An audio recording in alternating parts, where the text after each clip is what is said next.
Beware, once you know what they don't want you to know, there is no turning back.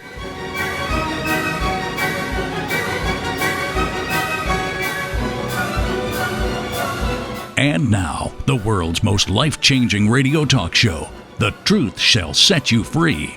Meet the commissary of the King of Kings, your brother-in-law in liberty, Joseph Gene Zabrowski.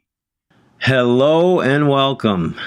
My friends, we have so much important news today. It is just unbelievable. You know, the fact that the lamestream media is not saying one word. They are not even giving us a whisper of these just breaking news stories that are just, they should be on every front page of every newspaper in the world. They should be on front center of every news station on television in the world. I mean, it is just unbelievable. This news is life-changing, okay? And we're going to share it with you today. I just want to give you a quick overview. Basically, what we're going to share with you is, number one, what Donald Trump's enemies have planned for him. And because, you know, we're talking about Donald Trump's enemies, that's the very reason this is not in mainstream media. Or I should say the lamestream media, which we need to turn off, just completely turn them off, my friends. Everything that comes out of their mouth is a lie. You know, I do this radio program, and I'm not doing it just because I want to do a radio program. I'm doing it because there's a need for it. Because the information that I'm sharing with you here today is the type of information that everybody needs to know about. We're going to talk about what Trump's enemies have planned for him in the short term, and it's amazing. We're going to go into some detail on that as well. We're then going to turn to two breaking news stories that are just humongous. I mean, high treason in America. And it's not being covered. And that's the very reason it's not being covered, because the lamestream media is there to destroy America. They're there they hate you, okay? They hate middle America. They want to destroy every good vestige that we have in this country, okay? And that's why they're not telling you the important news of high treason in America. So I'm going to share two breaking news stories that revolve around one guy that everybody knows, and you know him well. He is a demon to the nth degree. And he's actually working in concert with another demon brother, whom many of you know as well. And then the last item, which is going to be the biggest item, is, if you haven't heard, WikiLeaks has delivered in even a bigger way than they've delivered in the past. And of course, you're not hearing one word about it in the lamestream media. Nobody's talking about it, and it is just humongoid, my friends. Humongoid. It is unbelievable. If you haven't heard of Vault 7 from the CIA, it's been released. And I'm going to give you the details on that, what that is all about. And we're going to hear from Dr. Steve Pieczenik. We got great guests today. We got Robert David Steele from the CIA, Paul Sperry from New York Post, Mike Huckabee, as you know. Dr. Steve Pieczenik is at the very end. And also, I may very well do my own imitation of a leftist lunatic, or if you want to call them a libtard loony, whatever you want to call them. But I may throw that in there as well. So, but first, we're going to go to Robert David Steele, and let me give you a brief bio on him. He's the real deal, you guys. Okay, Robert David Steele served in the U.S. Marine Corps and worked for the CIA, that's the Central Intelligence Agency. He is a futurist and applied intelligence expert who founded the U.S. Marine Corps Intelligence Center, Open Source Solutions Network, and Earth Intelligence Network. He is a hacker and serial pioneer, okay? And so we're going to go to him right now to open the door to all of this craziness, so that we have an idea of what they have planned for Trump here in the short term. Let's go to that right now. All of your smart viewers know what a tiny URL is. So at tinyurl.com/memo4Trump, memo for Trump. is my memorandum to Donald Trump, which is, I am told, now in Trump's hands, in Steve Bannon's hands, and possibly in Kellyanne Conway's hands. All right? Trump has three major enemy groups. Enemy group number one is George Soros, Tom Steyer, and other billionaires who are behind what is going to be a violent American spring. The American spring is going to begin as soon as the weather gets nice, with tens of thousands of paid agitators across the country. And it is going to end with 3 million people being bussed into Washington, D.C. on May Day, on the 1st of May. Dick Cheney is still Darth Vader. Dick Cheney is orchestrating penetrations of the government. And in fact, I've recommended to Trump that he fire the director of the Office of Presidential Personnel, DeStefano, who was put in there by Priebus specifically to front load all of Donald Trump's political appointees with molds from the establishment. Dick Cheney is hijacking this government just as he hijacked the government of George Bush. And I would point your listeners, your viewers, to a book called Vice, Dick Cheney and the Hijacking of the American Presidency. The third enemy group that Donald Trump is facing is the deep state, which is the traitors. I think there's 500 of them across the United States government who have sold out for money, for ideology, or for religion. All right? There are three different groups that are after Donald Trump, and there are three things Donald Trump has to do to survive the next 90 days.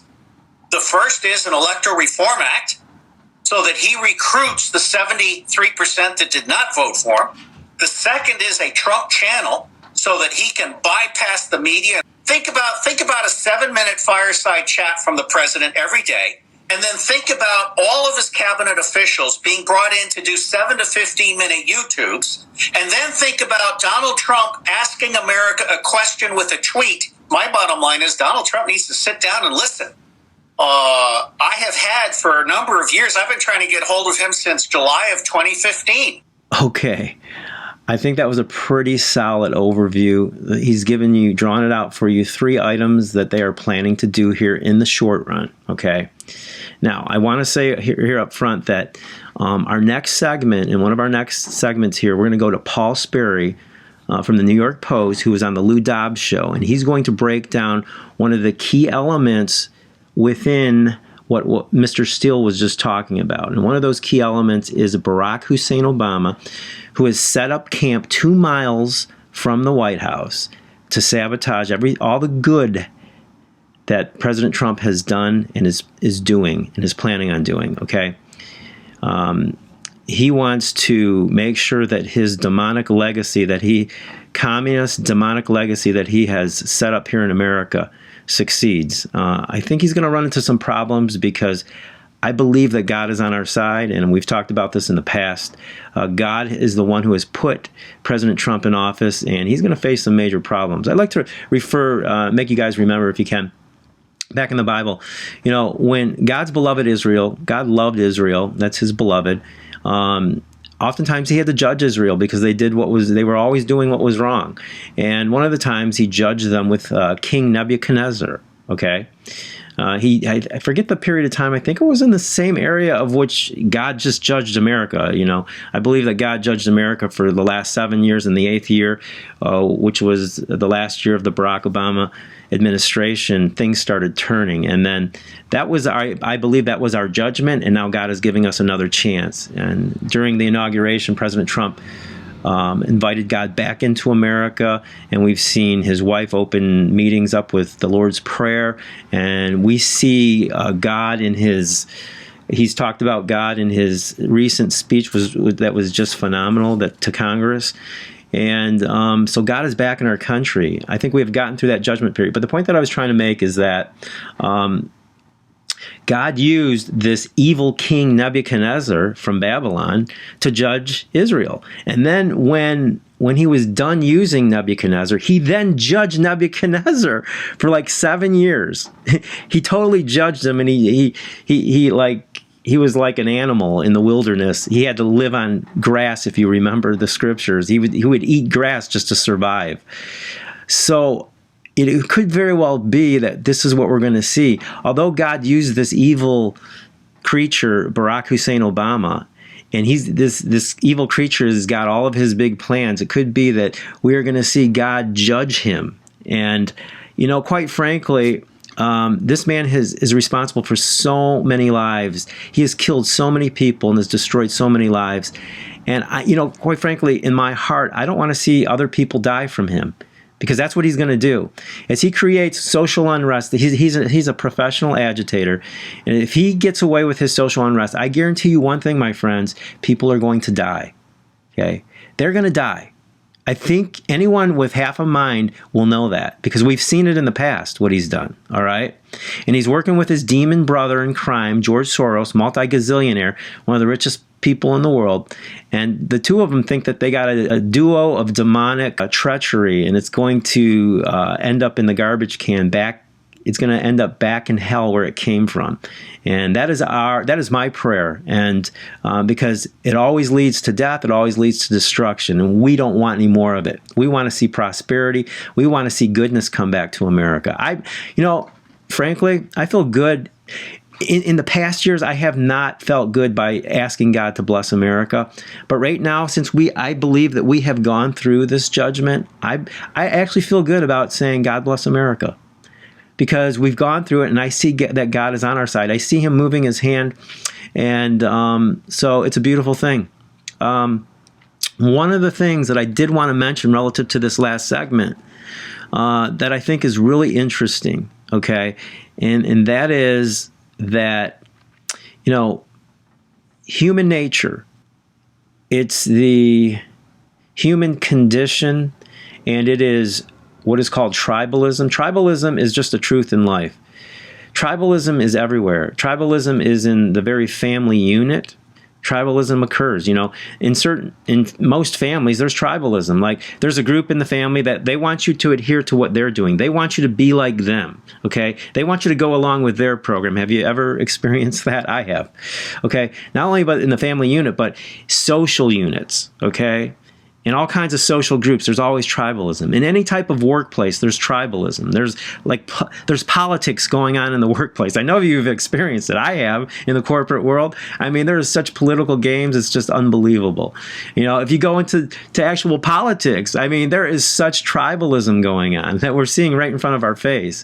It's just, tribalism is everywhere. And we have this group of demonic globalists who want you to follow their way of life. They want to shove down your throat what they believe is the truth, and they want to shove it down in a way where you follow it and you have nothing that you can say about it. Okay, these people are tyrants to the nth degree. And once again, my friends, I'm just being honest, and I'm being honest for your own good. These people hate you. They think that they are more highly evolved than you. Okay. And they want to stamp out any type of good that is going on in our country and the world. They want to destroy you. They believe that you're animals. They believe that you're not as good as them, that you're there to serve them. They believe in a two-class system, tyrant and slave, and you're not the tyrant, okay? They are the tyrant. And I will back this up in programs to come. You can go watch our movie. You can take our course, and you will see it for yourself. Okay, that's the Lying Machine Movie Course and Study, which we'll talk about at another time during this broadcast. But the one thing that I did want to point out here is that, we can look back relative to this tribalism and the human condition and human nature. We look back at Jesus. If you look back at Matthew 26, when Jesus was getting ready for the Passover, and his time had come. He was going to be crucified, and he told his disciples that. And as he was telling his disciples that, the chief priest and the elders of the people, they were assembling in the palace of the high priest, Caiaphas, and it says in the scripture that it actually uses the word, they were scheming. They were scheming. It uses the word they schemed. They were scheming and scamming to arrest Jesus and secretly kill him. That's what it actually says. I know I'm right in the middle of this, but we have to break for a commercial. We'll be right back. The Lying Machine movie course and study is perfect for those who want to get an excellent grasp of what is really going on in our country and the world in a very short span of time. You and your loved ones can get up to pace within a month or so through this course and then go as deep as you prefer thereafter. It can be used as a leisurely study or as curriculum for homeschoolers. Comparable courses in the educational community cost 3 times the amount of what we're offering it for. The centerpiece of this course is The Lying Machine movie, which was on television and quickly taken down from DirecTV after 3 newspapers released favorable articles about the movie. The point is that the establishment does not want people to know the truths in this movie, and that's why it was taken down. You can also become an affiliate for the Lying Machine movie course and study and earn $100 commissions every time you sell it to someone. It comes with your own back office where you can track your sales, clicks, advertising campaigns. It has banners for advertising, and we offer you a $497 bonus marketing training program for free when you purchase the movie course and study. Imagine making a living standing up for your country. Go to Trump2017andbeyond.com. That's Trump2017andbeyond.com and scroll down. Get it now. Slaying the New World Order serpent, the truth shall set you free. Welcome back. And the point that I'm trying to make is here we have this perfection of a man, Jesus Christ, God incarnate. He's perfect. All he did, he came here to help people, to heal people, to save people, to bring his love to people. All he did was miracles unto people. And the backdrop of his beautiful ministry that lasted for 3 years was this so-called religious establishment. Okay, this is the religious people of the day. It's the establishment. And as he's doing his good, okay, this religious establishment is planning and scheming to kill him. Because it's all about pride, isn't it? They don't want anybody to get ahead of them. And what I'm trying to communicate to you is the very same thing is going on in our country and the world. This is just one example. As God gives us a guy like Donald Trump, who's constitutional, he's trying to give the country back to the people. In the backdrop of this, we have these globalist demons from the pit of hell who want to rule the world, and they're scheming and scamming. I guarantee you they've already, as I speak, they're scheming how they're going to kill him, okay?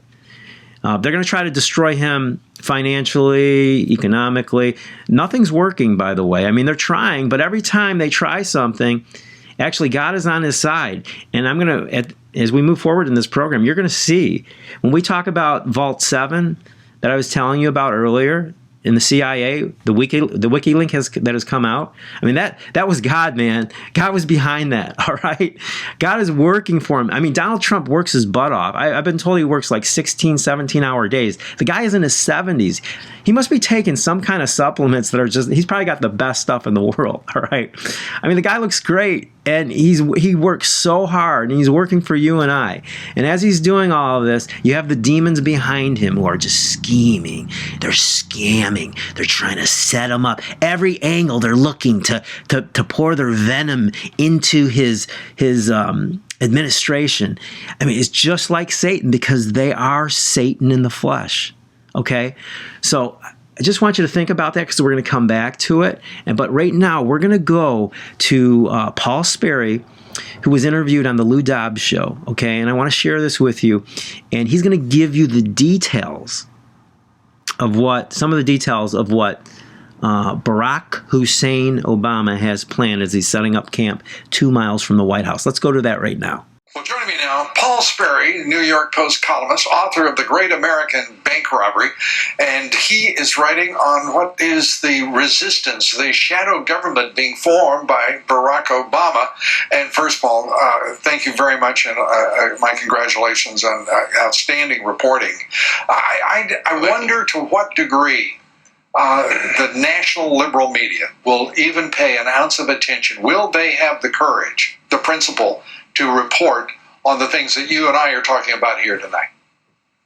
Well, of course not. I mean, you've got an Obama-friendly media, and they're going to try and cover this up and keep it on the QT as long as they can, so that Obama can get this, like I was calling it in the column, a shadow government, build this up. I don't think Republicans know what they're up against here. He's quietly building this shadow opposition government to sabotage Trump and Republicans as well in their policies, while at the same time saving his own legacy. And he's doing all this through a radical Alinsky group that he founded called Organizing for Action, OFA. Right. And they've got an army of agitators, and they are going to, they're fanning out. They're going to hit Republicans even harder next week when they go home for recess back to their home districts. And we're watching some of that unfold in the congressional town hall meetings, some of it being styled as Republicans and conservatives rising up against their Republican or conservative representatives, which is utter nonsense, as we both know. How serious do you believe this is? We're talking about, as you suggest in the column, something north of 30,000 people in OFA, and you know, they didn't even tip their hat. It could have been Organizing for America, but it had to be for action.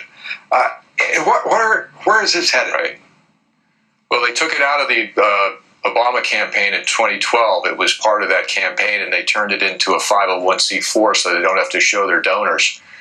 And what they're doing, so basically starts at a training center, and they put these aren't like the rabble from Occupy Wall Street or even Black Lives Matter. These are professionally trained agitators. They're schooled in Alinsky's rules for radicals tactics at a program that lasts 6 weeks. And that's about 32,000 who've gone through that, over 32,000. They've got another 25,000 who are under training now, and they've got another big training summit coming up in March. And we haven't seen the worst of these protests. These are really going to hit hard, but Obama's the guy who's behind all this. He's the mastermind.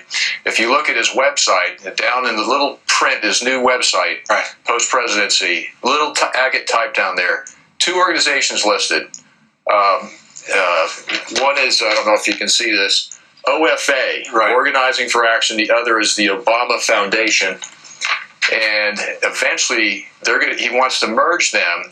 And if they can get the DNC, which Obama wants to get his guy Tom Perez, this radical civil rights chief he had, in the helm at the DNC, you get all this together. Then they get the proprietary database of the voters from OFA, which is licensed, and they've never shared that before with the DNC. You get the email lists, millions of Obama supporters from OFA, and you get the donor list. And once the DNC gets that, you have a superstructure. And that's going to be a formidable organizing infrastructure. And around that organizing superstructure that will be unprecedented, you already have many, if not most of the technology, the large technology firms are already in alliance with him, as is the national left-wing media, as is the national left-wing academia, our colleges and universities, and of course the left-wing media. So it is an extraordinary development, and they mean business when it comes to obstructing and bringing down this administration. Can you say sedition? All right. I mean, he's already committed treason. We know that, right? I mean, it's in the public sector that he's given over $3 billion to Hamas. That's the same as giving it to the terrorist. He's done this in numerous different capacities over the years. He's given multi-billions of dollars to our enemy. And essentially what happens is the enemy gets the money, and then he's funding our enemy, and then he sends our young men over there to fight our enemy, and many of those young men get killed. So he's responsible for their deaths, all right? He's responsible for aiding our enemies. And if you're not aware of it, now this is just the treason part of it. We were just talking about sedition. But treason is actually Article 3, Section 3 of the Constitution. And treason is the worst crime that you could commit in the United States, okay? And basically it says that treason against the United States shall consist only in levying war against them or in adhering to their enemies, giving them aid and comfort. Now that is exactly what Hussein Obama has done for our enemies. He's given them aid and comfort, to the tune of billions of dollars, all right? It also goes on to say that no person shall be convicted of treason unless on the testimony of 2 witnesses to the same overt act. We have millions of witnesses here in America who have seen his treason. In fact, it's public knowledge. And so if he commits the highest crime of treason, he certainly will commit sedition. Sedition would be like child's play. But, it's important that we understand what sedition is, because a lot of people don't really understand what sedition is. The dictionary definition of sedition is incitement of discontent or rebellion against the government. Now, is what Mr. Sperry just spoke to you, is that rebellion against the government? You got to ask yourself that. I think it's very clear it is rebellion against the government. So this guy has already committed treason numerous times, and now he's getting ready to commit a lower crime of sedition, but it is still a big crime, okay? So, one of the points that I want to make here also, I had told you about Jesus and how they were plotting and planning against him in Matthew 26. This also occurs with the disciples. It occurred with the disciples. Now, if it occurred with Jesus, and then it goes on, we see an example of it occurring with his disciples. Okay, we're all called to be disciples or saints of Jesus, right? And so, remember Stephen? Stephen was just a phenomenal guy. I mean, the guy almost seemed like Jesus himself. He seemed almost perfect. Stephen went through the exact same thing, and many of the disciples went through the exact same thing. Many of our disciples were killed at the hands of political enemies for standing up for the truth against political entities, okay? Stephen basically came into the synagogue and he preached the truth, and he had so much of the Holy Spirit, people saw it upon his face. They actually said that he looked like an angel. And he spoke the truth, and they liked listening to him because they knew it was from the Holy Spirit. But when he started talking about how they were responsible for killing his father Jesus, all of our father Jesus, when he started talking about that, they didn't like it, okay? Their pride got the best of them, and once again, they started plotting and planning against this guy, Stephen. And it actually says in the scripture, they stirred up the people of the elders and the teachers of the law. They seized Stephen and brought him before the Sanhedrin. So once again, they stirred up the people. Now, the point I'm trying to make here is that we see the exact same thing going on with this lamestream media, this lying machine. All they do on a daily basis is they use their fake news to stir the people up, the people who don't know what's really going on. Okay, now the really sad thing for them is that they have less and less people to stir up because people are waking up by the second here in America. But still, there is just a huge amount of people that are lost who are buying into these lies, okay? It's hard to believe when you sit there and watch it, but it actually is going on. People actually still buy into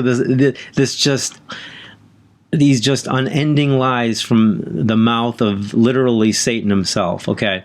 So they're stirring up the people, and that's exactly what they're doing with Donald Trump. They're always trying to plot against him, trying to use the stirring up of the people so that they won't go along with what he wants to bestow upon us, which is a constitutional, I repeat, constitutional system. So I just wanted to point that out. Also, keep in mind Psalms 21:11, which says, though they plot evil against you and devise wicked schemes, they cannot succeed. It's just a nice scripture to know. Obviously, everything that we do, we want to put it in context. Also, what I wanted to point out was that, although Jesus, the man of perfection, and even Stephen, who was a great emulator of Jesus, and God's word says that we are to be imitators of Christ. It says that we're to be ambassadors of Christ, which means we're to be representatives of Christ. Now, Jesus had a call unlike anyone else. His call was to save the world. And although Jesus turned the other cheek during the implementation of his ministry, where at the very end he was to be crucified, he knew he had to be crucified for the sake of humanity. Now, some of us are called to be martyrs. And let's say, just as an example, if I were to be martyred, even though I was martyred, my death would not save all of humanity, like Jesus' death saved all of humanity. I'm not that prideful to think that, all right? So we have to understand, although we're called to be imitators of Christ, there's only one Christ. There's only one God who had such a high call. okay? We are to imitate him, but we also have to remember other scriptures that God gives us. For example, in the Old Testament, when God gives his beloved Israel the promised land. Now, when he gives them this promised land, it's not like he just delivers it to them in 1 second. He says, I'm giving you the promised land. Well, it took years for them to actually take the promised land in their hands, but it was always a hope for them, okay? Like God promised them something called the promised land, and then they had to work for it. They had to go through struggles. Did you know that they actually had to defeat 33 nations or kingdoms in order to take the promised land? Now, by the way, 33 is the age of Jesus when he was nailed to the cross. Think about that. Pretty interesting, isn't it? So the struggles of Jesus being nailed to the cross, and we know how God is just so unbelievably symbolic.